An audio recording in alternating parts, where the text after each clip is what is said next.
Hi guys. So I had an interesting appointment today for my son. And there was actually three therapists, well, two therapists and one student with the local autism program at the same college that I'm actually at. So we've bonded. But obviously I'm not taking the autism program. I'm taking the social service worker program. Anyway, so what's kind of cool is both the referral for the TAC department, which is the technology assistance. I don't know what the C stands for. Oh dear.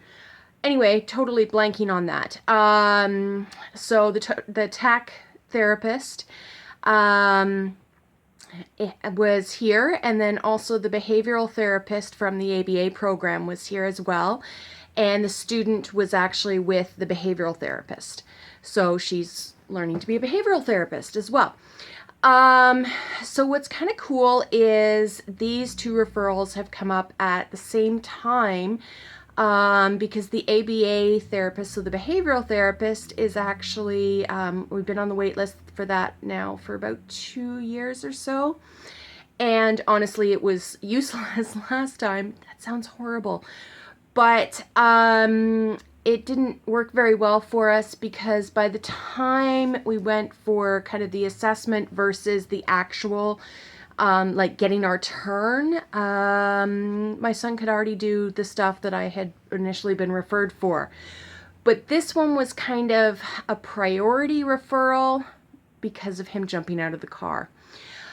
I mean, obviously it's a priority. It's a huge safety issue for him and for my daughter and I, and basically anybody around our car at the time when he jumps out. So the two therapists and a student, but for this, I'm just going to say the three therapists, were here to be here when he got back from the bus, because he is also standing up on the bus, to be able to kind of see that routine that we do from when he gets off the bus to actually coming in the house, and kind of just doing our after school routine, see how compliant he is, get to know him, stuff like that. So thankfully the behavioral therapist actually used to work for the local IBI program. So although she wasn't on his team to actually work with him, she did recognize his name and everything like that when it came up. And of course she recognized him and was shocked at how big he is now and all that. And I mean, she's another tall girl too. I actually have to look up to see her. She's at least 6 feet tall, so she can handle my son. So what's interesting about having these two different forms of therapy at the same time, which has just been coincidence that that's kind of where our wait list numbers have kind of, I guess, come together, is that the technology piece, what we're going to do is we're going to work on him being able to use programs like Proloquo to go, but she was also talking about a different program today too, where it's less kind of image based, because Proloquo to go has pictures as well as words that you can form into a sentence, almost like PECS, picture exchange communication system, so that then instead of having the physical card with that word and or picture on it, it's actually on the iPad. So she was talking about a different system where he could just type in what he wants to say instead of using the picture aspect of it, because he can read, he can spell, he can create sentences, all this kind of stuff. So she's thinking that he might be kind of one more level above Proloquo to go. So we're looking at instituting kind of that communication on through technology, with the goal of eventually him picking up the iPad to communicate what's going on internally for him. So a good example is, for example, when he's sick, all that I can do literally is just go, does your head hurt? Yes or no. Does your throat hurt? Yes or no? Does your chest hurt? Yes or no? Does your tummy hurt? Yes or no? Are you going to throw up? Yes or no? And sometimes he answers yes, sometimes he answers no. And I mean, I also test him when I do those kind of questions, saying, does your big toe hurt? And he'll say yes, and it obviously isn't. So we're trying to get from the communication standpoint to be able to get him to start talking about his day, talking about the emotions that he's feeling, talking about, why he might be getting frustrated or whatever, in the hopes of being able to kind of help him explain what is causing the anxiety for him to be jumping out of the car. So this is where it works really well having these two therapies put together at the same time.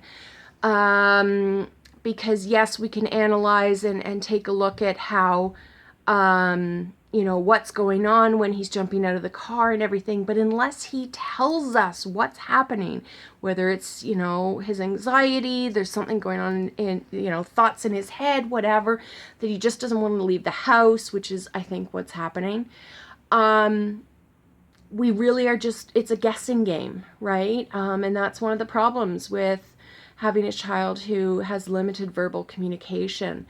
So they came and they saw him. The technology therapist had seen him at school already, had met him there to see how they're using technology at school with him. She's seen it here at home. She's also got a meeting with their dad as well to see how he uses it in his home environment, so that hopefully we can kind of bridge all of the environments to be looking the same, basically, and to be using technology the same way for all three environments. And then having the behavioral therapist and the behavioral therapist student here as well, they were basically trying to get to know him a little more.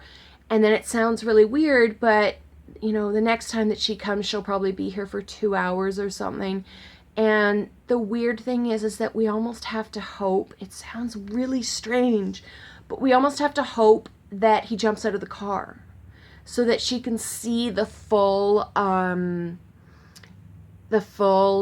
experience, I guess. But honestly, I don't know if he'll do it with somebody new in the car. So, I don't know. And she recognizes too that it's going to be a challenge to be able to actually see the behavior that we're trying to correct and get rid of. So anyway, it was a little chaotic after school with 3 new people in the house, and everybody was trying to kind of not create chaos for him, but just kind of challenge him in his regular routine after school, with the expectation of when they actually come back to work with him, rather than kind of get to know him, that he'll be okay with them challenging him. And the communication therapist is actually as tall as my son is. So that's kind of interesting to see. But behavioral therapist is taller than I am, as I said. So she'll be able to handle or help me handle and manage any kind of jumping out of the car. So that's kind of cool. But, it's one more step that we're doing. And it's, it sucks that you have to wait so long for therapies to be able to come, like for it to be your turn on the wait list for therapies. But it's fortunate that that it's our turn for both of these wait lists at the same time, because they kind of work hand in hand together. So there's the next step that we're doing, trying to get him to stop jumping out of the car. Yeah, it's an ongoing saga, isn't it? So don't forget to subscribe down below if you want to continue hearing about this saga and all the steps that I've been going through, and to be able to try to negate this behavior, because let's face it, it's not good behavior. And I'm realizing how red my cheeks are now, and I don't know why they're so red. It's kind of weird. Anyway, we'll talk to you guys later. Don't forget to like and comment down below as well. Talk to you guys later. Bye.